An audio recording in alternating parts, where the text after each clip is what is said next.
সত্যি বলতে আমরা এফডিসির যারা শিল্পী তারা হারিয়ে যাচ্ছে। যেহেতু এফডিসি দিয়ে কাজ নেই, তখন কিন্তু আমাদের দেখাটাও কমে গেছে।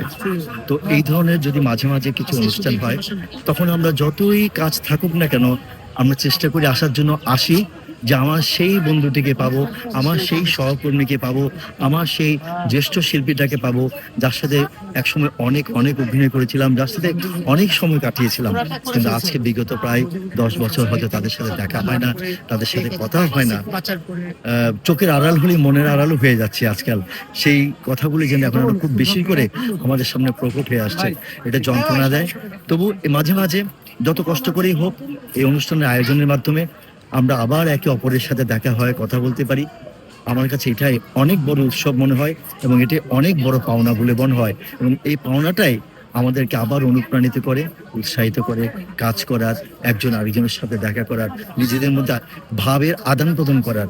এই ভাবটা যতদিন আমরা মনের মধ্যে ধারণ করতে পারবো, আমার মনে হয় ততদিন আমরা ভালো থাকতে পারবো। কিন্তু শিল্পীদের উপস্থিতি খুবই কম, এটার কারণ কি বলে মনে করেন? আসলে এখন অনেক হয়, মানে আগে শুধুমাত্র আমি যদি বলি যে পয়লা বৈশাখ অনুষ্ঠান শুধু ছায়ানটেই হতো, রমনা উদ্যানে, রমনা পার্কে। সেটা এখন আমি যদি বলি যে এখন এলাকায় এলাকায় হয়ে গেছে। এই সংগঠন করছে, ওই সংগঠন করছে। তো যারা যেখানে থাকে তাদের সাথে মিশে সেই সংগঠনটা করে। সেই অনুষ্ঠানটা শেষ হওয়ার পরে যদি সময় থাকে, তখন তারা এফডিসিতে আসার জন্য হয়তো চেষ্টা করে, কিংবা এই যানজটও কিন্তু অনেকে কিন্তু আসতে পারে না।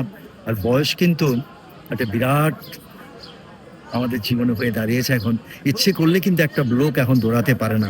তাকে অনেক কাঠখড় পুড়িয়ে তারপর কিন্তু এখন এফডিসি আসতে হয়। আগে কিন্তু এক নিঃশ্বাসে আমরা চলে আসতে পারতাম, যেটা এখন সম্ভব হয় না। আর যে ওই যে একটা কাজ, তো গিয়ে কি হবে? হয়তো ওর সাথে দেখা হবে, ওর সাথে দেখা হবে, আরো যন্ত্রণা বাড়বে, কাজ তো আর হবে না। এই যে একটা আদান দূর হয়ে গেল আমাদের মন থেকে, আমরা একেবারে কাছ থেকে একটু বিচ্ছিন্ন হয়ে গেলাম, সেটা আবার কিন্তু ফিরিয়ে আনতে অনেক কষ্ট হয়। যার জন্য হয়তো এখন সময়ের কারণে হয়তো অনেক সেভাবে আসতে পারে না, কিংবা আমরাও তাদেরকে সেভাবে আনতে পারি না, যে তাদের আমাদের আমন্ত্রণে কিংবা আমাদের নিমন্ত্রণে তারাও কাজ পেলে ছুটে আসবে, সেটাও মনে এখন আর কেউ হয়ে ওঠে না। কেন হয়তো আমাদের আমাদের বলার মধ্যেও হয়তো বা কোনো ভুল থাকতে পারে, আমি যেটা মনে করি। কারণ আমি যদি সেভাবে বলতে পারি, তাহলে সে হয়তো আসবে, কিন্তু সেভাবে হয়তো সবসময় বলাও সম্ভব হয় না, যেহেতু আমরা ভাগ করে নিই যে 10 জনকে আমি বলবো, এই 10 জনকে আমি বলবো। আসলে আমি 10 জনকে বলছি কিনা, সেটাও কিন্তু একটা বড় বিষয়।